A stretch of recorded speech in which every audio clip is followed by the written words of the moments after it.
सप्तमी तिथि पर ऐसे करें, माँ काल रात्रि की पूजा, मिलेगी अकाल मृत्यु से मुक्ति। नवरात्रि का 7वां दिन, जिसे महासप्तमी कहा जाता है, माँ दुर्गा के 7वें स्वरूप माँ काल रात्रि को समर्पित है।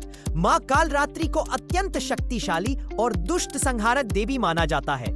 जब जब धरती पर अधर्म और अन्याय बढ़ता है, तब देवी काल रात्रि प्रकट होकर असुरों का विनाश करती है। उनका स्वरूप भले ही अंधकारमय और विकराल हो, लेकिन वह सद्गुणी भक्तों की रक्षक और कल्याणकारी है।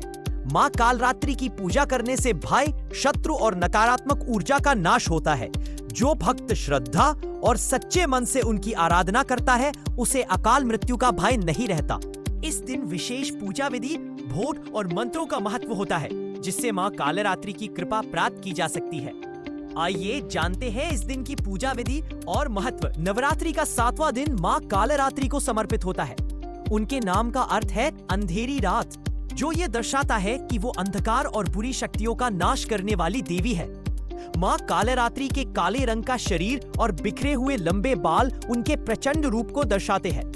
उनके गले में एक चमकदार मुंडमाला होती है, जो बिजली के समान दिखाई देती है। माँ कालरात्रि को देवी काली का स्वरूप भी माना जाता है। जब धरती पर अधर्म और अन्याय बढ़ जाता है, तब वो विकराल रूप धारण कर दुष्टों का अंत करती हैं।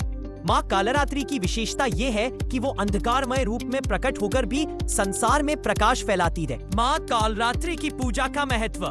माँ कालरात्रि की पूजा करने से व्यक्ति के जीवन से भय, नकारात्मक ऊर्जा और शत्रुओं का नाश हो जाता है। उनकी आराधना करने से भक्तों को साहस, पराक्रम और आत्मविश्वास की प्राप्ति होती है। महासप्तमी पर माँ कालरात्रि की पूजा के लाभ। भक्त के जीवन में भय समाप्त हो जाता है।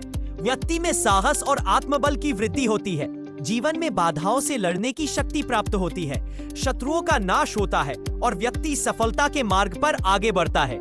इसलिए महासप्तमी पर माँ कालरात्रि की पूजा करना अत्यंत फलदायी और शुभ माना जाता है। माँ कालरात्रि की पूजा विधि। सुबह स्नान आदि करने के बाद स्वच्छ वस्त्र धारण करें। माँ कालरात्रि की पूजा के लिए चौकी पर उनकी प्रतिमा या तस्वीर स्थापित करें। माँ को काले रंग की चुन्नी अर्पित करें। रोली, अक्षत, दीप और धूप अर्पित करें, क्योंकि यह उन्हें अत्यंत प्रिय है। गुड़ और प्रसाद का भोग लगाएं। माँ कालरात्रि के पाठ, दुर्गा सप्तशती और दुर्गा चालीसा का पाठ करें। अंत में माँ की आरती कर आशीर्वाद प्राप्त करें। माँ कालरात्रि का प्रिय भोग और प्रसाद। माँ कालरात्रि को गुड़ और उससे बनी मिठाइयों का भोग लगाना शुभ माना जाता है। भोग में क्या अर्पित करें? गुड़ या गुड़ से बनी मिठाइयाँ, मालपुए, क्योंकि यह माँ कालरात्रि को अत्यंत प्रिय है। माँ कालरात्रि की कृपा पाने के लिए इन मंत्रों का जाप करें। क्लीम ऐं श्री कालिकायै नमः। ओम ऐं ह्रीं क्लीं कालिरात्रै नमः।